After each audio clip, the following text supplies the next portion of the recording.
Good morning. Good morning.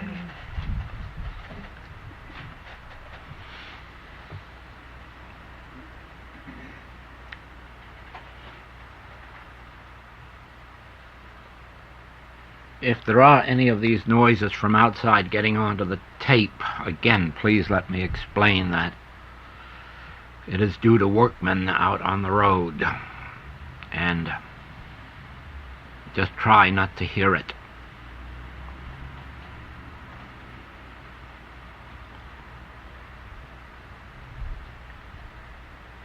There is a way of telling what degree of progress we are making on the spiritual path.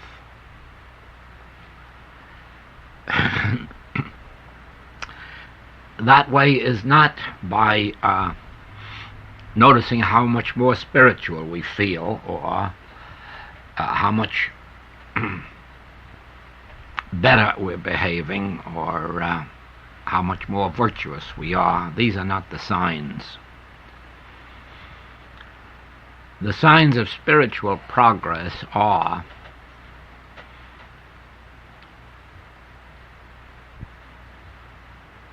in our reactions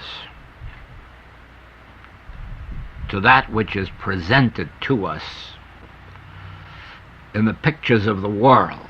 For instance, the more we read of wars and the threats of wars,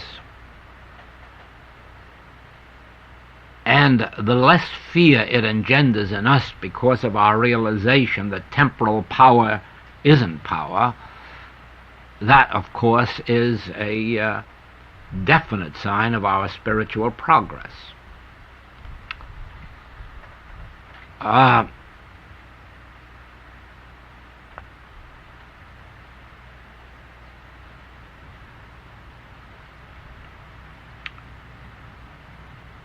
The more we read of the sins and the diseases of the world,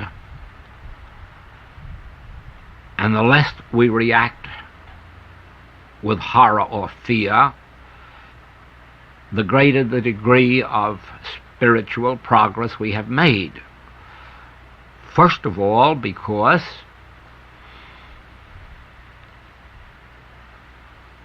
in proportion as we understand that temporal power is not power in the presence of God, there's no need to react to the disease part of it or the accident part of it. And once we begin to perceive that man never sins, there's no such thing as an evil man or woman. Once we begin to realize that the nature of that which is called evil is impersonal, that's why it was given the name Satan. Not a man, an outside impersonal temptation or tempter. Then, in the degree that we witness evil men and women, instead of reacting, a smile comes inside of us with a Father, forgive them. Their ignorance. Not their evil, their ignorance. They couldn't be evil if they weren't ignorant.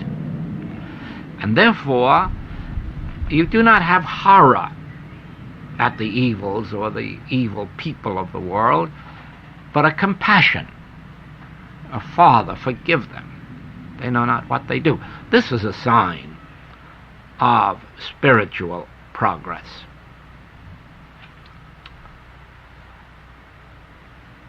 And this next one is not only a sign of it, but as an antidote for it. It is inevitable that you read of the terrible lack of food and necessaries, drugs, or all the things that are necessaries in China or in India or in Russia, or in all of these countries that are so sadly lacking in even necessities today. And if instead of reacting to these with horror or with pity, you can realize that it's a lie, because supply is spiritual, and therefore it has to be omnipresent. And there is an infinity of supply. Therefore, again, you can forgive those who are materializing supply or who are entertaining a material sense of supply. And thereby, you not only show your own spiritual progress, but you help to remove the lack and limitation, because somewhere somebody wakens up to the fact that it isn't a lack of supply, it is that we entertain a physical or material sense of supply. If only we knew that supply is spiritual,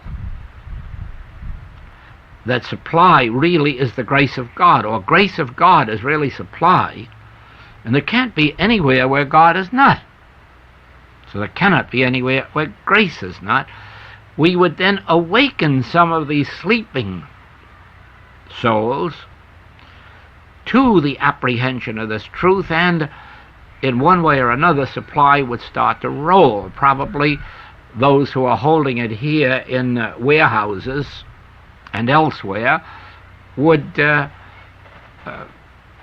attain some measure of the spiritual light and let loose even of the physical sense of it, because even physically there is no lack of supply in the world. There is enough in the ground and enough in storehouses to take care of everybody. There is merely an absence of the realization that this does not have to be stored in storehouses and barns, because it is the flowing grace of God, and then we let loose of it.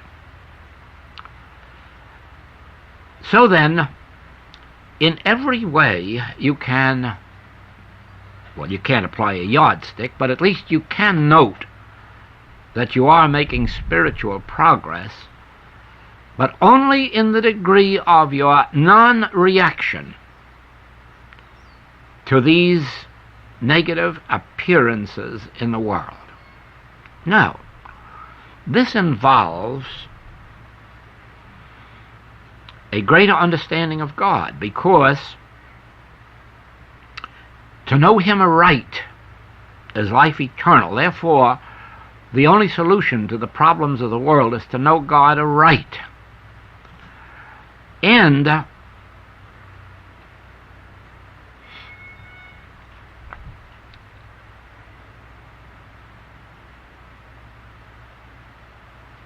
while this is at first difficult, it must eventually be attained by everybody in the studying and practicing the message of the infinite way. Since God cannot be known through the mind, we have to stop thinking thoughts about God, because we will not learn to know God aright with our thoughts or thinking about God. This will not bring the knowledge of God.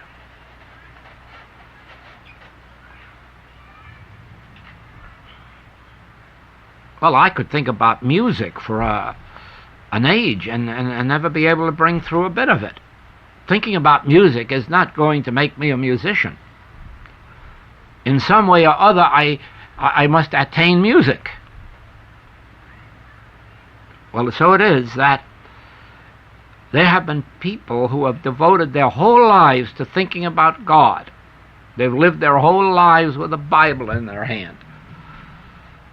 And they haven't gotten to within 1 billion miles of God, because all they had were words in their mind, and those words are not God. There are no words in your mind that ever become God, not even the word God or the word Christ. I can tell you that God is not a word. I can tell you that Christ is not a word. God is an experience. Christ is an experience.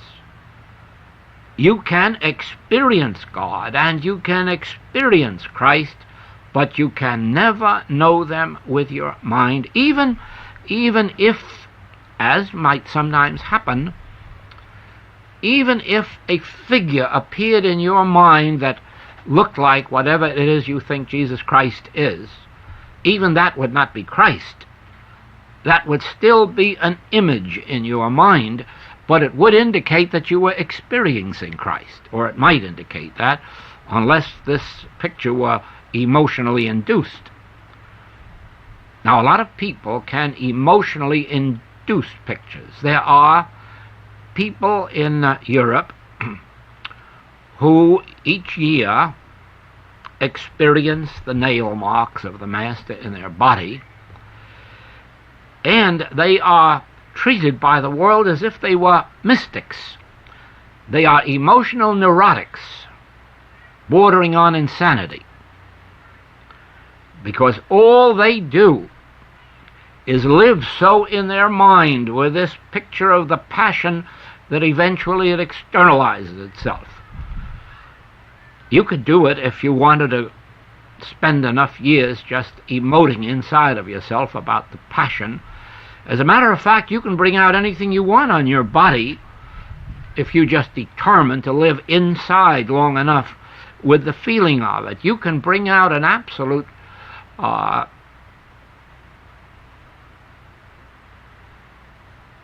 purity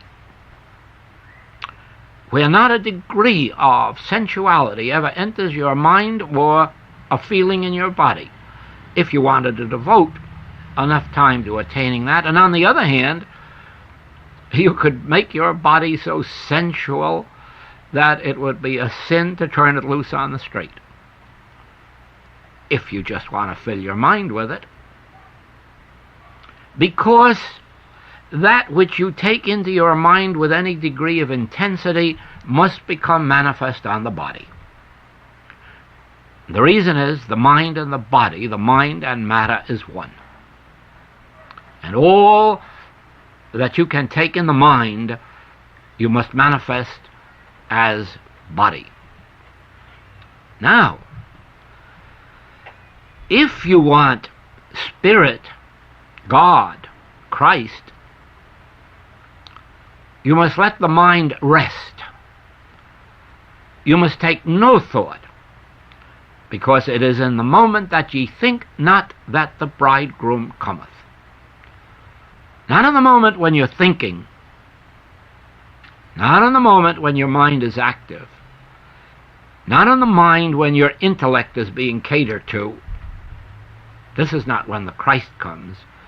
This Christ, or the Spirit of God, comes in the moment of your humility, when you can say, how could I ever hope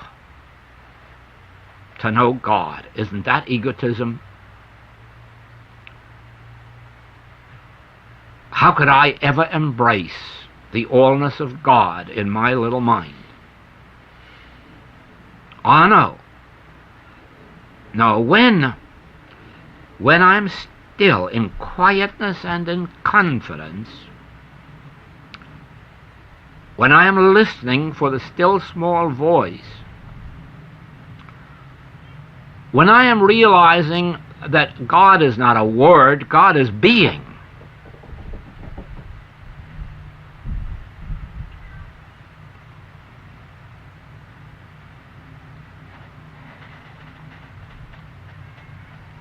God is not a thought. God is being. And eventually you will discover that God is my being. For there are not two. I and my Father are one. And as long as I am holding a selfhood apart from God, as long as I am holding myself apart and thinking of some other as God, God is not becoming my being, which God is. Therefore, be still and know that I am God. And that's all that's necessary, is that I. I do not know what I am. You certainly do not know what you are. Because you were one thing at 3 years of age, and you were another thing at 10, and another one at 15, and another one at 18, and another one at 35, and another one at 50, and you'll be still another one at 70 or 80. How are you going to sum up what I am? Actually, I am infinity, but I do not know what infinity is. Because even though I can see the Nile River from the north to the south, I cannot see it all because it's always still coming into being. No.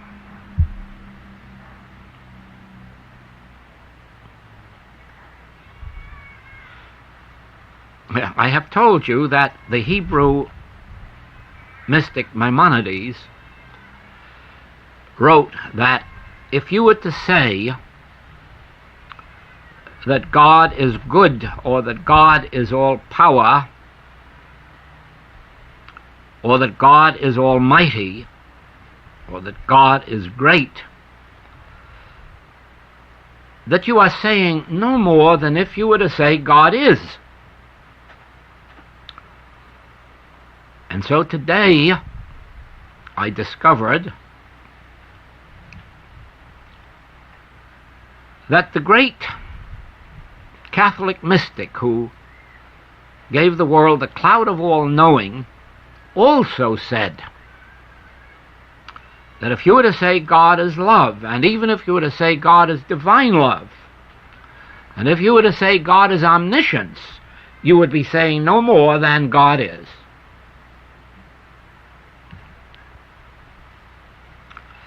And how true this is, you may see when you look out at your gardens, your parks, and try to ask yourself if you know what it is that produced that, or how it was produced. Or when you look up into the sky at night and see these stars and moons and planets, and ask yourself if you know what produced that.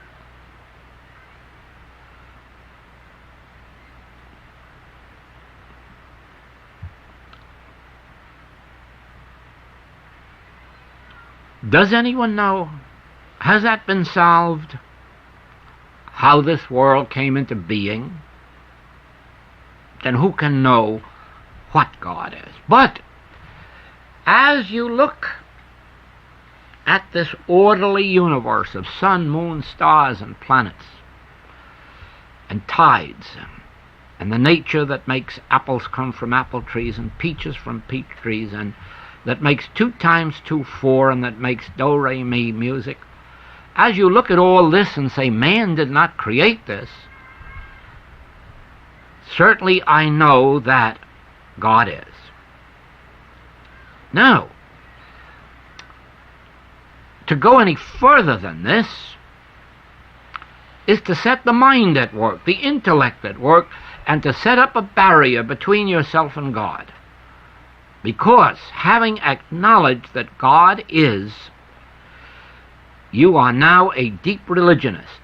You have gone as far as anyone has ever gone, even if they observed all the sacraments and all the holidays and all the holy days. They did no more in that than to say God is. And I say God is without going all through all those forms. And I not only say it, but I do something more than they do.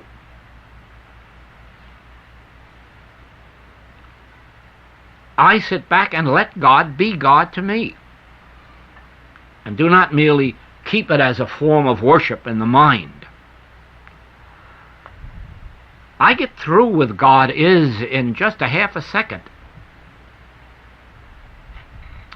And get back into my silence and say, "Speak, Lord, thy servant is." In that one statement, I've acknowledged God. I've worshipped God. I've acknowledged the infinite nature of God, the omnipresence of God, the omniscience. I've done all that without saying a word except, "Speak, Lord." Because what do I expect God to speak to me if not power, intelligence, love? Then, having acknowledged God, I am the most religious person on the face of this globe. For no one has ever done more than acknowledge God, no matter how many words they took to do it in or how many acts they took to do it in. They've done no more than acknowledge God, and I've done that. And now I'm going to do one additional thing. I'm going to stop being me.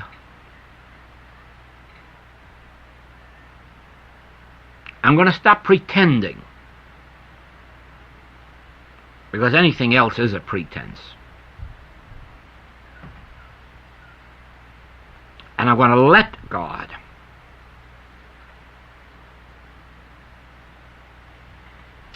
take over and live my life.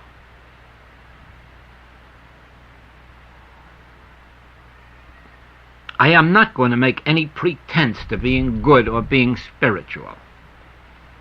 I'm not going to make any pretense to being charitable or benevolent, because the moment I did, I'd face myself as a liar, because all my charities and all my benevolences are limited to a tiny little bit. Never do I give it all away, so I can't be quite as charitable or benevolent as sometimes we like to think we are. Oh no. No, I'm only charitable and benevolent to the extent that I can let God function through me. And if I could let it function through me, I could be more charitable and more benevolent and more loving and more patient. But at least in the degree that I can, I'm making no pretenses about Joel, and I'm making no claims for him. And those of you who have known me throughout my entire experience in this work know that I have never even claimed to have a good understanding. Because if there's anybody in the world knows I haven't got it, it's I myself. My understanding is completely limited to whatever comes through in this moment. Whatever I knew yesterday was yesterday's manna, and it isn't doing me any good today. Only that which I know this minute represents my understanding. And it isn't even mine, really. It's God's gift to me, through me, since there isn't God and me. Once I have surrendered myself, there is not God and me. There is God functioning through me. I live, yet not I. Christ liveth my life. And Moses, who was slow of speech, was informed that he wouldn't have to speak, that God would speak through him. Now, only in the degree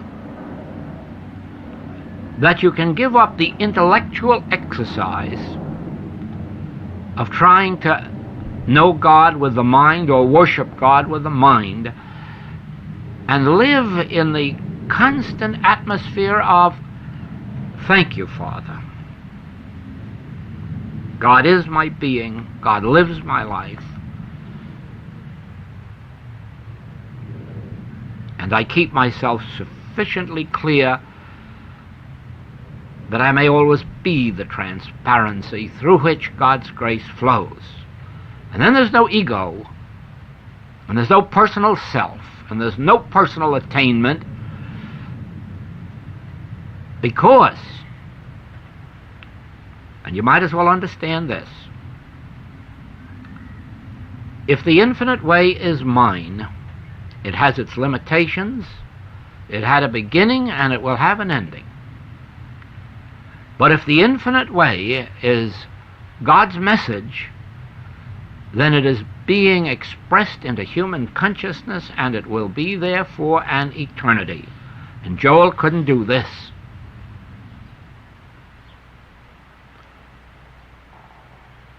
And remember that that has been my particular saving grace, that I have known from the beginning that this was something that keeps coming through me from an invisible source, and it must be from the true source because of its fruitage. Nobody has been harmed or impoverished by the infinite way. And those who have been open and receptive and responsive to it have been healed physically or mentally or financially and spiritually. Therefore, it cannot be of man, it must be of God. And if it is of God, Joel is not responsible for what happens to it today. He is only responsible for maintaining himself as a transparency today, nor is he responsible for what happens to it when he is no longer physically present, because that which sent it into expression will continue to function it.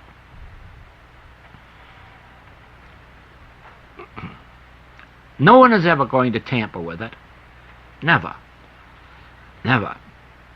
Because it has no personal savior. It has no personal revelator. It is the Spirit of truth itself voicing itself. And be assured of this, that the voice of truth will always have a transparency, or a million transparencies, through which, as which, to reach human consciousness.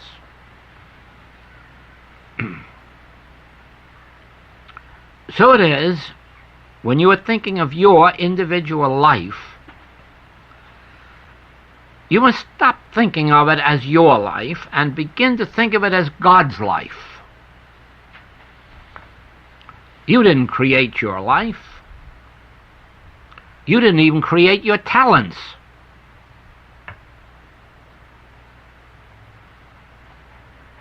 It may even prove someday to be that the very exercises and lessons you took to develop them have limited them. Who knows?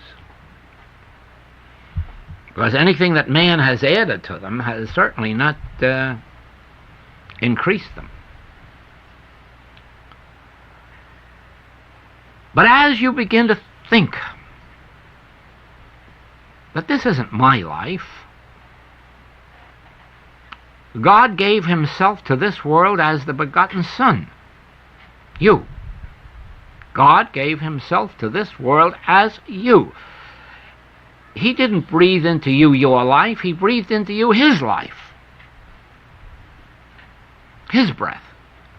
So it's not your breath you're breathing, it's his breath. It's not your life you're living, it's his life. It isn't your mind you're functioning with, it's his mind. It isn't even your body you're functioning with. Your body is the temple of the living God. And the more you realize this, and the more you surrender yourself, that God may function as your mind, as your soul, as your life, as your breath, as your being, as your body, the more of divine grace will be expressed as you. And while the ignorant will say how wonderful you are and how noble and how beautiful, you within will be saying to yourself, how I wish you knew that this is not me you are looking at, but thou seest me, thou seest the Father that sent me. For I and the Father are one. And this can only be when you have surrendered yourself to the extent that you are not trying to manipulate God with your mind. You are not trying to influence God with your mind, not even in your behalf and not in your neighbor's behalf. But when you are accepting God as the being of every being, and then letting God function.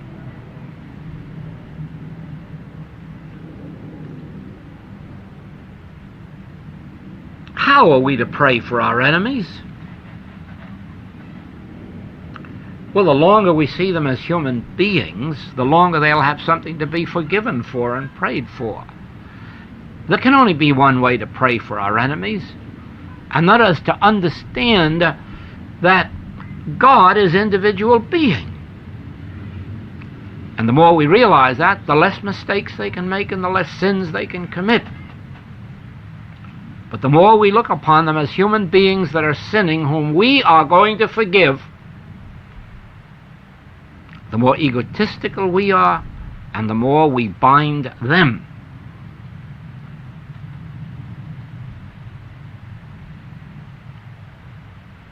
If I say that I have surrendered my self to God, so that I have no self.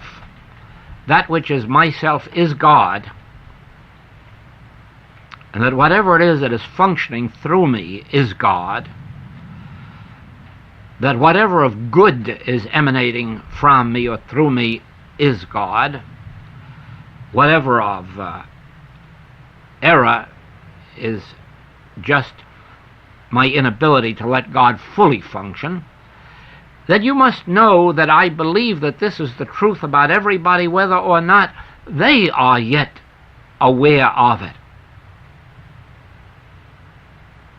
Now, how are they to become aware of it? And I will tell you that they never can become aware of it through themselves, because the human mind that is functioning in them is not going to give itself up. It is only as we pray aright, that is, as we in our meditations realize all that I am, and then realize that thou art, that they can be touched by the Christ which we have loosed in the world. And this can change them. It has been so with you, it has been so with me. In our humanhood, we could not have come to a spiritual teaching. We would have gone on forever and forever in our paganistic orthodoxy, or in some mental abracadabra. It is only because at some period of our life we were inwardly touched, and we found ourselves turned in a direction which we couldn't have taken ourselves, because we had to abandon the faith of our fathers. We had to abandon the friendships, the relationships that we've developed. We've had to learn to have a secret life of our own within, hidden from our friends and relatives. And you know, we don't have that kind of capacity as humans any more than our human friends have that capacity. It is only because we have been touched by the Spirit, and we do not know whether at some moment or other in our experience we just opened ourselves, sort of, oh God. Or whether someone else's praying reached our consciousness. It may have been someone on this side of the veil, and it may have been someone on the other side of the veil. Because on the other side of the veil, every mystic is still praying. None of them are dead. Moses hasn't died, Elijah hasn't died, Jesus hasn't died, John hasn't died, Paul hasn't died. And none of them are interested in billiards or bowling or baseball games or football games. They are still spiritually alive. And since they are in our consciousness, they can't be outside. It could be their prayers that reached us. It could have been some mother, grandmother, great-grandmother, still praying in what we call the beyond, that has touched us. We don't know where the spark came from that made us leave our nets. And don't forget that in the degree that you have left your church, the church of your fathers, or that you have let relatives and friends drift out of your life because of these new ones that have come in that degree you have left your nets. You have left that old mortality. And please believe that you could not do this of yourself, because if you could, then the 4 billion others that are out in the world would be doing it. Because you may be assured they want what we have got.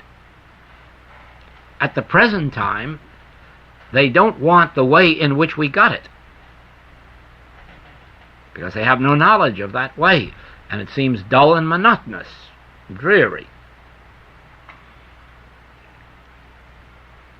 But be assured, they want what we have. They want peace of mind, and they want peace of soul, and they want a healthier physical body, and they want a more intelligent mind. They want a greater assurance of God's grace in the world, because they're all living in horrible fear of bombs and wars, all of which would be dropped if they had any assurance at all of God's grace. Why should they fear bombs? So they want what we've got. And if they had the capacity to go our way to get it, they would be on our path. And they cannot have the capacity until a spark touches them. And that spark may come through our prayers, because just remember that we are bringing Protestant ministers and Hebrew rabbis into this. So it must be our prayers bringing them. It isn't their Protestant prayers or Hebrew prayers doing it. Or it may be, as I said, the mediation, the prayers of those in monasteries or nunneries or on the other side of the veil. But once we are touched, and this is our path, we must not look back. Now, of course, that's pretty easy if you look on it in one light, because in this light you can't look back. You can't look back anymore on the things that you once thought were pleasures and profits, because the degree of the spirit that you have attained has wiped that out. You never again can be thrilled by the things of the flesh. You never again can be thrilled by the profits of the pocketbook. Those things can only be incidental once a person's touched. But there is still the possibility of turning back and fearing the things that we've always feared. And the reason for that is this: the last enemy that shall be overcome is death. And whether or not you will agree on it, in every human soul there is a fear of death. Oh, they may say not. Now, I have witnessed too much. There is, whether or not they're conscious of it, there is that fear of the final death. Sometimes it isn't a fear of any horrors over there. It may be just a fear of the unknown, or the fear of leaving comfortable places or well-known places. Just as always there have been people who migrated from foreign countries to new countries, and then all the others stayed behind because the misery of what they were in was better than the promise of the unknown. And sometimes I think that handles us too, that even the miseries of human life would keep us here just because of the fact that what lies ahead is to a great extent unknown. And therefore, the things that might ultimate in death bring about the fear that can hold us back in our spiritual progress. Therefore, at some time or other, we must overcome the fear of death and come to the realization that it isn't death actually, it's a transition into a different state of experience, just like the worm that becomes a butterfly. I suppose the worm thinks he dies. But actually he doesn't. He becomes a butterfly. And so it is that we do not really die, regardless of what the appearance may be. We make a transition into another phase of life. And then, when we understand that, the fear of death is gone. Because it isn't death anymore. We realize this: that just as you couldn't stay a child forever, you had to face the fact of becoming youth.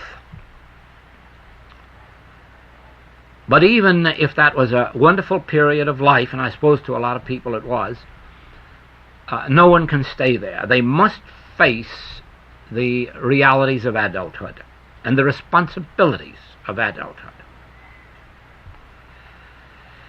And probably the most difficult period of all is when adulthood comes to an end and people's children go off and get married. That is when they reach the most horrible part of their life, because they're completely cut off from the past, except those that want to still meddle in their children's and grandchildren's lives and make them miserable and themselves miserable. But those who face it squarely and see, I have ended that period of my life, parenthood, because my children now go on and become parents themselves. And so I can only be an onlooker into their life. Now what's going to happen to mine? And I know what a terrible period that is for some. Some don't even make it. They just die from the fact that there is no place for them to go. They just cannot drag themselves out of their children's lives or their grandchildren's lives, and life becomes a terrible thing. But if you are to really be mature, you must acknowledge that the time comes when your children's lives are their own, and belongs to them and belongs to their children, and you can only be an occasional visitor and an onlooker, but you must make a life for yourself. Now, what that life is going to be may differ with each one. It can be in the cultural fields or scientific fields or educational fields or spiritual fields, but each one has got to make a life for themselves. And I emphasize this for this reason: that you must face the fact that you are going to leave even that phase of life and enter another one, and that you at the present time know least about. But if you face it, you will lose your fear of death, and once you have lost your fear of death, you are wholly on the spiritual path. Then you will realize now that you have no selfhood, because you can't reach this stage until you've realized that God is your selfhood. Then you have arrived at least at the entrance to heaven, because now the life you are living is God. God living your life, and of course you're perfectly willing for God to take it around the world or into the next world, since it's His life, not yours.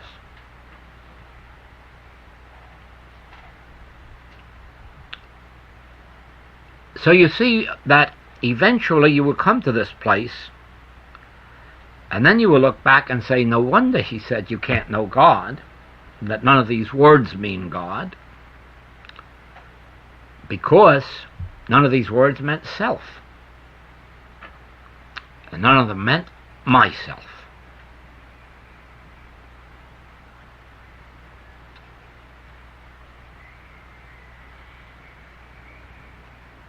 Through the principles of the infinite way,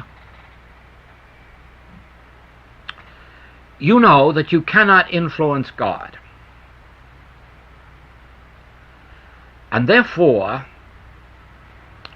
you have made it easier for yourself to pray without words and thoughts.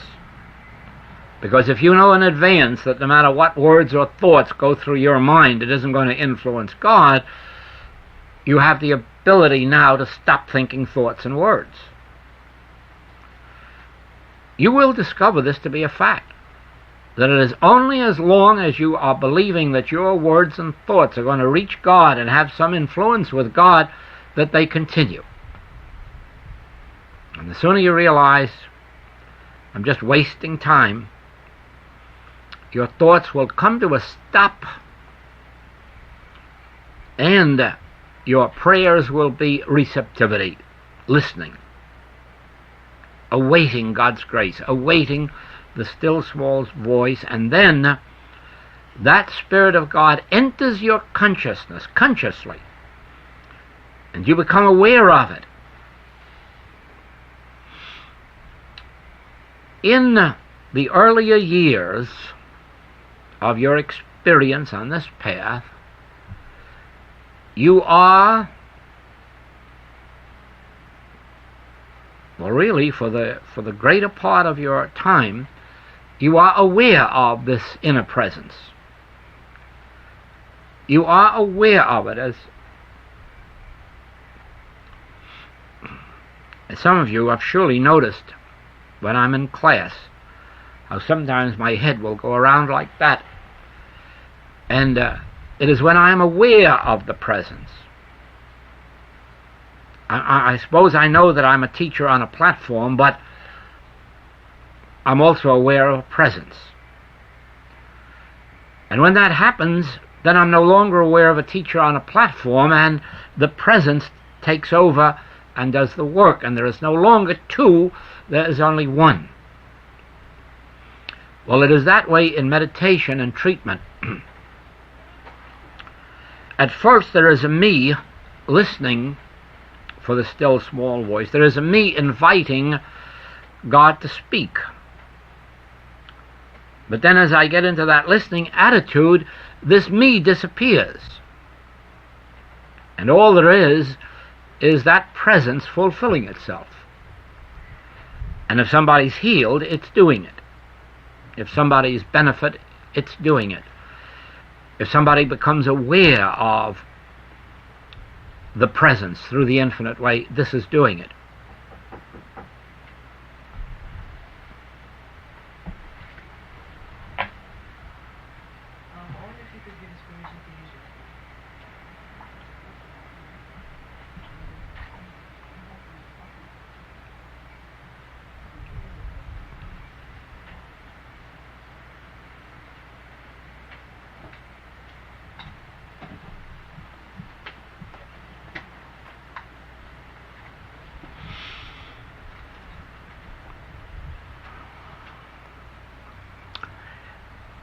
And then you begin to understand that I have this hidden manna.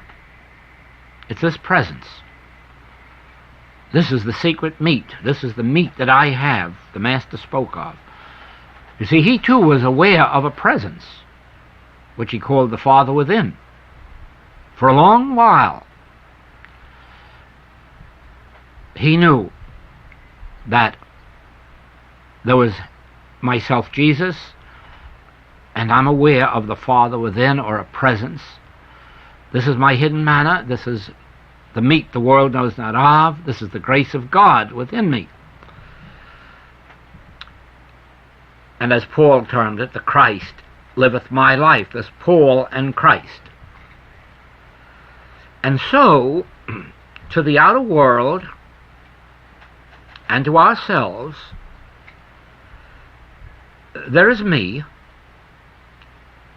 but now aware that I'm not living my life, that it is this that is doing it, this presence, this grace. And Saroyan said in one of his books that I just go along for the ride. That is where I am in my work. That is where Jesus was in his work. That is where Moses was in his work, when he knew that there was something speaking through him.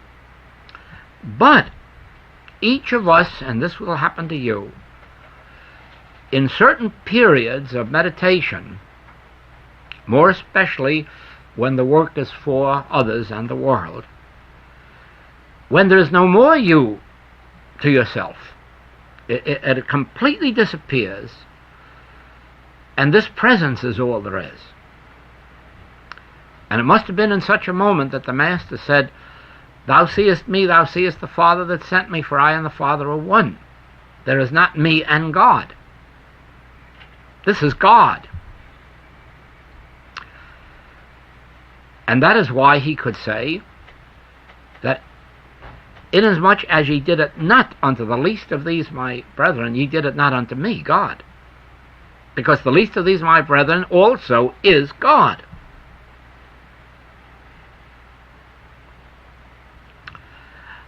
But it's only in the highest moments when selfhood, that is the selfhood called Joel, completely disappears and the Spirit itself is living the life. I don't know what would happen to anybody if they ever attained that and maintained it on earth forever. It is an experience that comes. But for the greater part of our lives, just remember, it is as if there was still a Joel, but he's pretty empty. He has no qualities of goodness because it's the Father working through. He has no evil because if there's any evil that should come through, it's this momentary world hypnotism. So he has no evil and he has no good. And he's living always with those ears open, always in an expectancy. And then whatever comes through is the God's presence and God's grace that's coming through. And the rest of him remains, you might almost say, a nothingness. It's really a nothingness because it has no desires, doesn't want to be any place in particular, doesn't want to do anything except what it's doing and what's being done through it, has no hopes, has no ambitions, isn't going to get anywhere. If the whole world embraced the infinite way, it couldn't do a thing to Joel because Joel's already realized that it wasn't his and he didn't do it.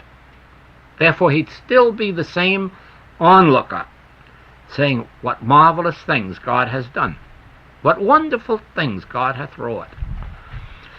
And that is the goal of the mystical life, to where we are beholders of God in action. And nothing is ascribed to ourselves, not even good motives. And as you know, desire, there just is none. Not even needs, because every need seems to be met before it becomes aware of as a need. That's called living by grace. But you can only live fully by grace as that selfhood, that which has a desire, that which has a hope, that which has an ambition, that which has a selfhood. As that disappears, then life is wholly lived by grace, because it functions to its end, not your end, not my end. You see, if I had something to pray for, it would mean I have an end. But I have nothing to pray for because I have no end. I have no object in life. I have only this minute to live, in which I must be fulfilled by the Spirit. And if I have a tomorrow, it will be the same life. And whether it's taking place here, or whether I come to California, or go back to South Africa, or go to England, it won't be any different life than I'm living here. And I won't be there because I desire to be there rather than here, but because I'm sent. Because I don't desire to be any place except where I am sent. And in the degree of our desirelessness, in the degree of our selflessness, our unselfedness, in that degree is the mystical life lived. And really that is what the mystical life is. It's just the attaining of that degree where you find yourself every day living, but not wondering about tomorrow, because there is no tomorrow for me. There is only tomorrow for God.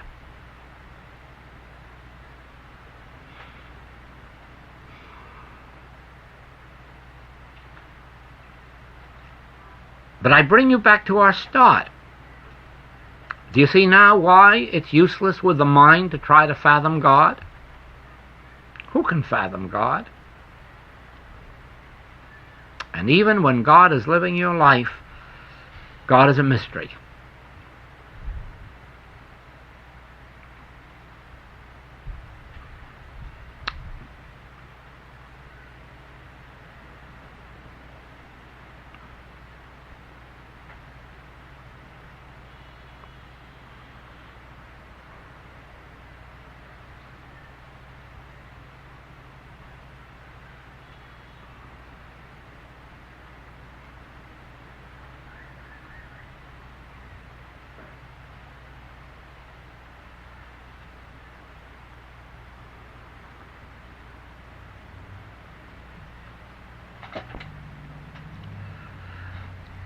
Now,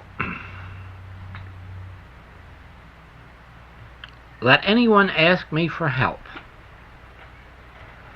And do you see that the first thing that takes place in me is that my mind stops functioning and I stop thinking. I think no thoughts of truth. I listen. And that lets the presence and power of God through to you. Whereas the moment I try to think a thought, even of truth, or even of the infinite way, then I'm trying to make thought a power, or I'm trying to make a statement of truth a power. Now, no statement of truth is a God power. No thought of truth is a God power. Only God is God power. And so if you want God, be still. Be still and let God function, otherwise you're letting your ego in. And what's worse, you're making graven images. Because whether you take a sentence and put it together and call it God power, or whether you take a wooden image and build it and make it God power, or you take a thought and make it God power, what difference does it make? They're all graven images made by man. The only thing that isn't made by man is what functions through man in the silence. That he had nothing to do with. So when I'm asked for help, immediately, no matter what I'm doing, thought stops. And then whatever comes through, that is the presence and power of God that does the work. Sometimes I know what it is. It comes through in a message or words, but 99 times out of 100 I never know. Many times students write me and say, oh, this came to me. I suppose you knew it in advance. No, I didn't know it. I wasn't thinking of them, and I wasn't thinking of what message God was going to have for them. All I did was be absent from the body, be absent from the mind, and let the Spirit perform its function. Not try to do it for the Spirit, not try to do it with the Spirit, but to let the Spirit do it itself, so that I do not have any graven images. Now, any word of God that's in your mind is a word that you created. It's a graven image. Any thought of God that's in your mind you created, and it's a graven image. And if you want to be absent from the body, even the body of the mind, you must be absent from the body of thought.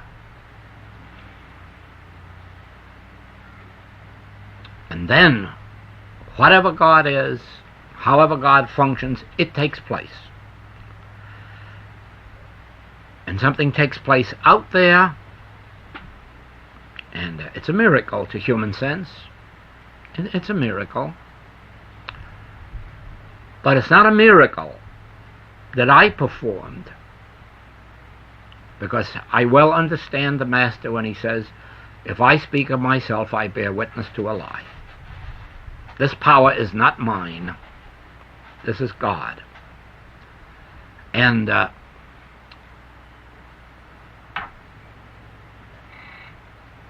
more I can refrain from thoughts and be a receptivity, the greater presence and power goes through.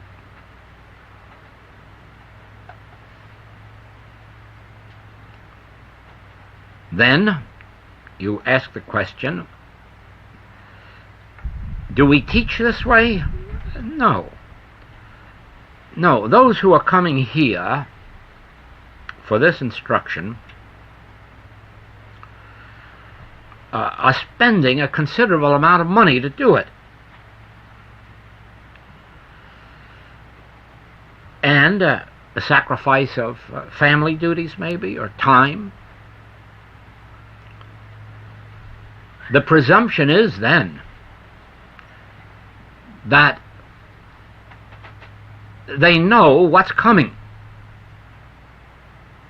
that it isn't child's play, that they're coming for it, that they're coming to an individual who has lived more than 30 years in this,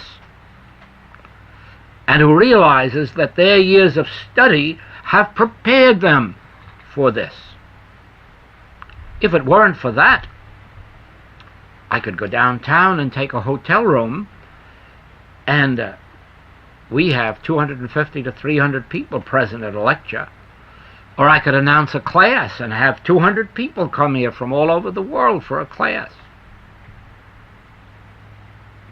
But I'm not doing that. I'm expecting that those who come here, who understand that this is the pearl of great price, for which they're to sacrifice all, that they can accept this.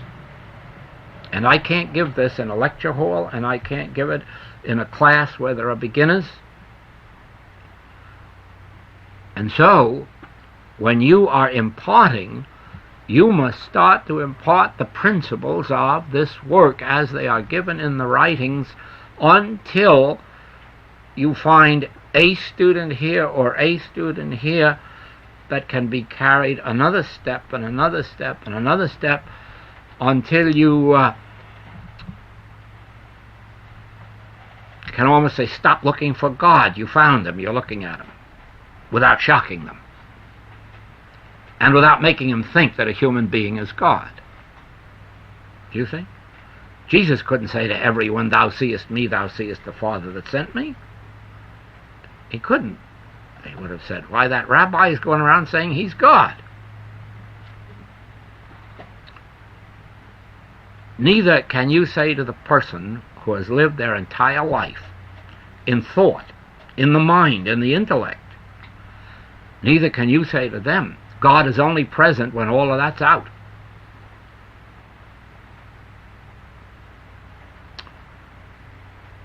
Some of them get so mad they cut you down. Others get so insulted they run away.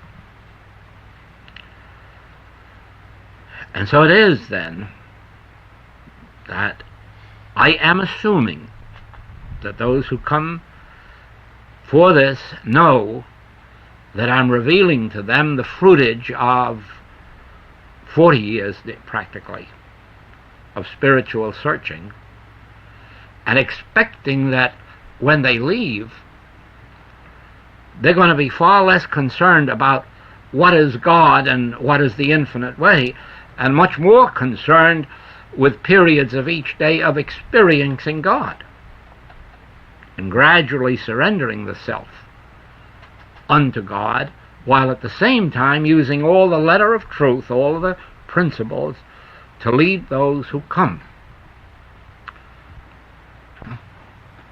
Thank you.